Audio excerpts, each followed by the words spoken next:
All right. Welcome to Investment Banking Insights. This is the only show dedicated to helping you learn both the technical and non-technical aspects of the investment banking process.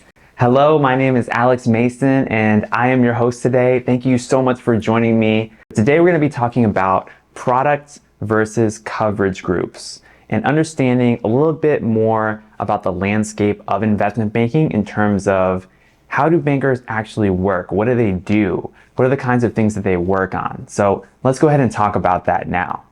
The first thing that I want to talk about is a product group. What is a product group?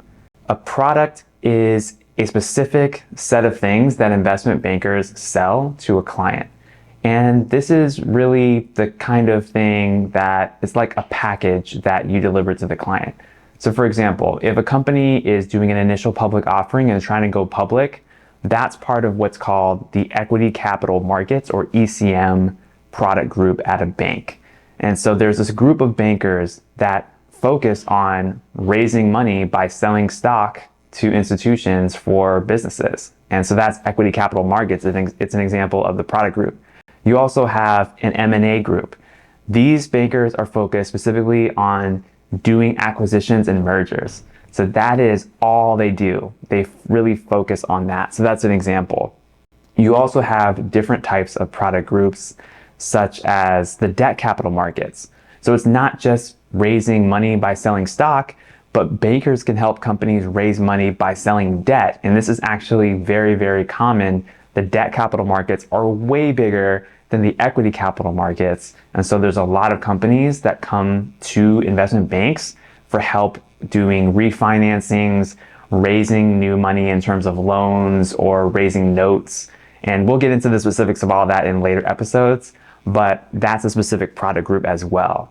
There's also a couple more kind of niche product groups that are very important in a lot of investment banks.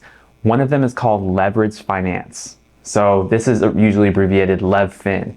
And this is where bankers will help a company with basically borrowing a lot for leveraged transactions. So for example, maybe one business is trying to acquire another using a leveraged buyout, and they want the opinion and advice of an investment bank for how to best structure that deal, how to use leverage in an appropriate way.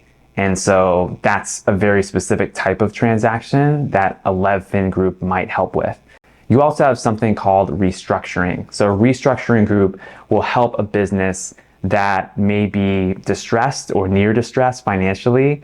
They may be struggling with their cash flow. Maybe they want to change their capital structure some way and borrow some money here or pay some money off there. It's a more niche area of the world of finance and of investment banking, but there are bankers who specifically focus on doing restructuring deals. Okay, so that is the product group side. What about coverage group? So coverage, and when I say coverage, I'm talking about industry groups. So if you're working in a specific coverage area, you usually focus on a specific industry or sector of the economy. So this is a little bit different. Instead of thinking about the product, you're thinking about the area of the economy. And some examples of this are technology, media, telecom, or usually this is abbreviated TMT. Another example is healthcare or consumer and retail, or another one could be industrials. So these are different sectors of the economy that you may be assigned to work in as a banker, and you may work on a number of different types of deals or types of products within that sector. So maybe you're not on an equity capital markets team, but maybe you're working with an industrials company who's thinking of going public, and you may work with some equity capital markets bankers to help make that happen. So there's some work that's shared between coverage groups and product groups, depending on the bank that you're at. And that's another nuance that I want to bring into this discussion, is that every bank is set up a little bit differently.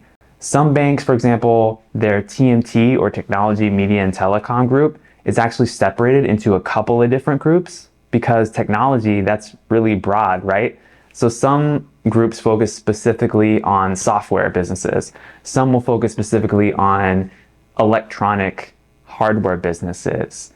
And you just have little nuances like that depending on the bank. And also some banks, frankly, they don't have all of these groups. Some banks focus specifically on a couple different areas, or there are even niche banks that only focus on one specific coverage area and just try to dominate that area, and that's their entire business. So it really depends. Of course, your larger banks, your bulge bracket banks, they're gonna be doing pretty much everything. They have a group for all these different little niches. And some of your independent banks, some of the bigger ones will have a lot of groups, but some of the smaller ones will be a little bit more focused and just be in one or two different areas. So those are the differences between product groups and coverage groups. As a banker, depending on the state of the economy and depending on where you end up getting hired, it'll influence heavily the type of things that you work on and whether you work in a specific coverage area or a specific product area.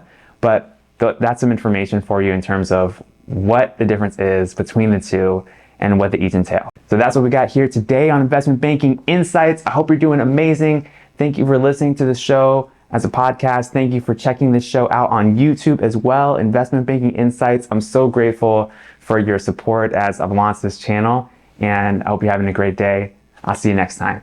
Bye.